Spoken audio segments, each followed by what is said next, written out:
తెలంగాణతో పాటు మన దేశంలో మొత్తం 5 రాష్ట్రాల శాసనసభలకు ఎన్నికలు నిర్వహించాలని కేంద్ర ఎన్నికల సంఘం నగారా మోగించిన విషయం అందరికీ తెలిసిందే. ఈ సందర్భంగా ఎన్నికలు ఉన్న ప్రతి రాష్ట్రంలోని పౌరుడికి ఓటు హక్కు అనేది ఆయుధంగా మారింది. ఈ సందర్భంగా ఓటు హక్కును గుర్తు చేసుకుంటూ ఓటు ప్రాధాన్యత, ఎన్నికల సంఘం విధులు, ఎలక్షన్ కోడ్ అంటే ఏమిటి వంటి విషయాలను ఇప్పుడు మనం తెలుసుకుందాం. ఓటు అనే 2 అక్షరాల పదం దేశ చరిత్రనే మార్చేస్తుంది. కేంద్ర ప్రభుత్వం జనవరి 25న జాతీయ ఓటర్ల దినోత్సవంగా ప్రకటించింది. కుల, మత, ప్రాంత, లింగ, జాతి, భాష అనే భేదం లేకుండా దేశంలో నివసించే 18 సంవత్సరాలు నిండిన పౌరులు అందరికీ కూడా భారత రాజ్యాంగం ఆర్టికల్ 326 ద్వారా ఓటు హక్కును కల్పిస్తుంది. ఓట్లు వేసిన అభ్యర్థులను ఓటర్లు అని పిలుస్తారు. ఓటు వేయడం కోసం వివిధ పద్ధతులున్నాయి. బ్యాలెట్ ఓటింగ్ ఒక ప్రజాస్వామ్యంలో ఓటు చేయడం ద్వారా ప్రభుత్వం ఎంపిక చేయబడుతుంది. ఎన్నుకునే విధానంలో పలువురు అభ్యర్థుల్లో ఎంపిక చేసుకోవచ్చు. ప్రత్యక్ష ప్రజాస్వామ్యంలో ఓటింగ్ పద్ధతి ప్రకారం ఓటర్లు నేరుగా నిర్ణయాలు తీసుకుంటారు. ఎంపిక విధానాన్ని ఎన్నికల సంఘం గోప్యంగా ఉంచుటకు ఒక రహస్య బ్యాలెట్ ఉపయోగిస్తారు. ఓటర్లు తమ రాజకీయ గోప్యతను కాపాడడానికి ఈ బ్యాలెట్ ఉపయోగపడుతుంది. ఓటింగ్ యంత్రం ఎలక్ట్రానిక్ ఓటింగ్ మెషిన్ యంత్రాలను ఉపయోగించటం. ఆన్లైన్ ఓటింగ్ కొన్ని దేశాల్లో ప్రజలకు ఆన్లైన్ ఓటును అనుమతిచ్చారు. ఆన్లైన్ ఓటింగ్ ని ఉపయోగించిన మొట్టమొదటి దేశాలలో ఎస్టోనియా ఒకటి.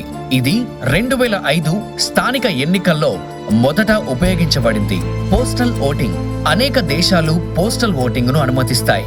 ఇక్కడ ఓటర్లు బ్యాలెట్ ను పోస్ట్ ద్వారా పంపించి తమ ఓటును వేస్తారు. భారతదేశంలో పోస్టల్ ఓటింగ్ అనేది భారత ఎన్నికల సంఘం electronic transmitted postal ballot papers వ్యవస్థ ద్వారా చేపడుతుంది. ఈ విధానంలో నమోదు చేయబడిన అర్హులైన ఓటర్లకు బ్యాలెట్ పత్రాలను పంపిణీ చేయబడతాయి. వారు పోస్ట్ ద్వారా ఓట్లను తిరిగి పంపుతారు.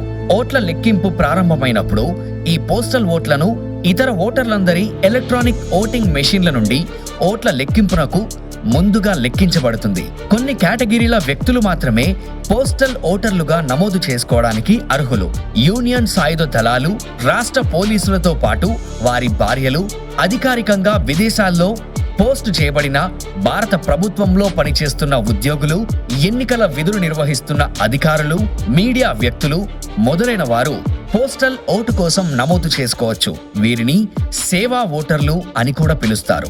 అదనంగా వికలాంగులు, 65 ఏళ్లు పైబడిన వారు పోస్టల్ ఓటును ఉపయోగించుకోవచ్చు. ఖైదీలు అస్సలు ఓటు వేయలేరు. 2023 కర్ణాటక శాసనసభ ఎన్నికల నుంచి కొత్తగా ఓట్ ఫ్రమ్ హోమ్ విధానాన్ని అమలు చేశారు. ఈ విధానంలో 80 ఏళ్లు పైబడిన వృద్ధులకు తమ ఇంటి నుంచే ఓటు వేసే సదుపాయం కల్పించారు. అయితే ముందస్తుగా సదరు అభ్యర్థులు దరఖాస్తు చేసుకోవాల్సి ఉంటుంది. ఇక ఎన్నికలు నిర్వహించే ఎన్నికల సంఘం విషయానికొస్తే ఇది స్వతంత్ర భారతదేశంలో ఎన్నికలను సజావుగా, నిష్పక్షపాతంగా నిర్వహించేందుకు రాజ్యాంగం ఏర్పాటు చేసిన సంస్థ. 1950 జనవరి 25న ఏర్పాటు చేయబడిన ఈ కమిషన్ సుప్రీంకోర్టు లాగానే రాజ్యాంగం ఏర్పరిచిన స్వతంత్ర వ్యవస్థ. ప్రభుత్వ నియంత్రణకు లోబడి ఉండదు. దేశంలో రాష్ట్రపతి, ఉపరాష్ట్రపతి, లోక్సభ, రాజ్యసభ, రాష్ట్ర శాసనసభలు, శాసన మండళ్లకు జరిగే ఎన్నికలను కమిషన్ నిర్వహిస్తుంది. ఈ ఎన్నికల నిర్వహణలో పర్యవేక్షణ, మార్గనిర్దేశకత్వం, నియంత్రణ చేయవలసిన బాధ్యతను రాజ్యాంగం కమిషన్ పై ఉంచింది. ఎన్నికల కమిషన్ అధినేతను ప్రధాన ఎన్నికల కమిషనర్ అంటారు. మొదట్లో ఒక్క కమిషనర్ ఉండేవారు. 1989 అక్టోబర్ 16న మరో 2 ఎన్నికల కమిషనర్లను నియమించారు. అయితే అది కేవలం 1990 జనవరి 1 వరకు మాత్రమే కొనసాగింది.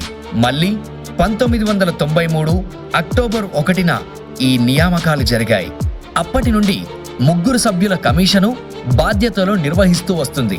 3 కమిషనర్లతో పాటు ఢిల్లీలో ఉన్న కమిషన్ కార్యాలయంలో కొంతమంది డిప్యూటీ కమిషనర్లు, 300 మంది ఇతర అధికారులు, సిబ్బంది ఉంటారు.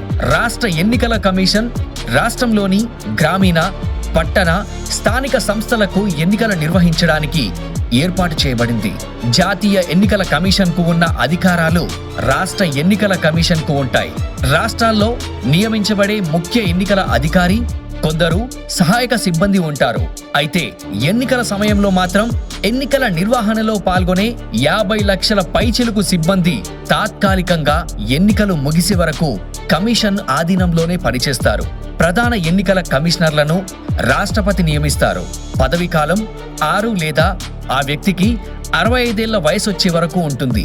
ఇక ఎన్నికల కమిషన్ విధులకొస్తే రాజకీయ పార్టీలకు గుర్తింపును ఇవ్వడం, రద్దు చేయడం, ఎన్నికల ప్రణాళికను నిర్ణయించడం, ప్రకటించడం, అమలు చేయడం, ఎన్నికల ప్రవర్తన నియమావళిని అమలు చేయడం, అలాగే అతిక్రమించిన వారిపై చర్యలు చేపట్టడం, స్వేచ్ఛగా, పారదర్శకంగా, నిష్పక్షపాతంగా ఎన్నికలను నిర్వహించడం, ఎలక్ట్రానిక్ ఓటింగ్ మిషన్లను ప్రవేశపెట్టడం, రాజకీయాల్లో నేరస్తులను అడ్డుకోవడం, ఓటర్ గుర్తింపు పత్రాలను ప్రవేశపెట్టడం, ఓటర్ జాబితాల ఎలక్ట్రానీకరణ, 18 సంవత్సరాలు నిండిన ప్రతి ఒక్కరికి ఓటు హక్కును కల్పించడం వంటివి ఉంటాయి.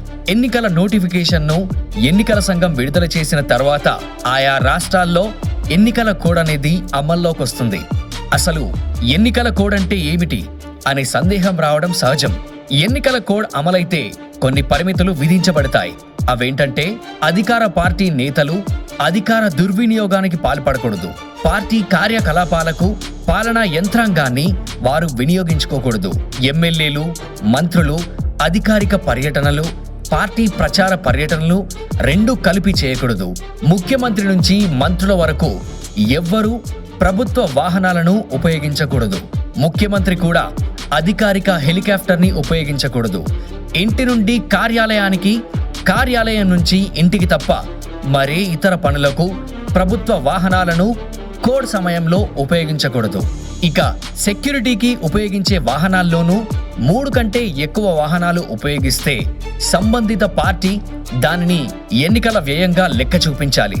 పత్రికల్లో, టీవీల్లో ప్రభుత్వ సంక్షేమ కార్యక్రమాల ప్రచారానికి సంబంధించిన ప్రకటనలు ఇప్పుడు ఇవ్వకూడదు.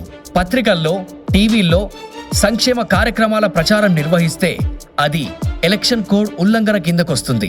పత్రికల్లో, టీవీల్లో ప్రకటనలు ఇచ్చే ముందు ప్రకటనకు సంబంధించిన వివరాల సీడీని ఎన్నికల సంఘం ఏర్పాటు చేసిన కమిటీకి చూపించి అనుమతి పొందిన తర్వాతనే ఇవ్వాలి. ఎన్నికల షెడ్యూల్ వెలువడిన నాటి నుంచి ఎన్నికల వ్యయం అమల్లోకి వస్తుంది. కాబట్టి అన్ని రాజకీయ పార్టీలు ఎలక్షన్ కోడ్ను అనుసరించి ఎన్నికల వ్యయాన్ని లెక్క చూపించాలి.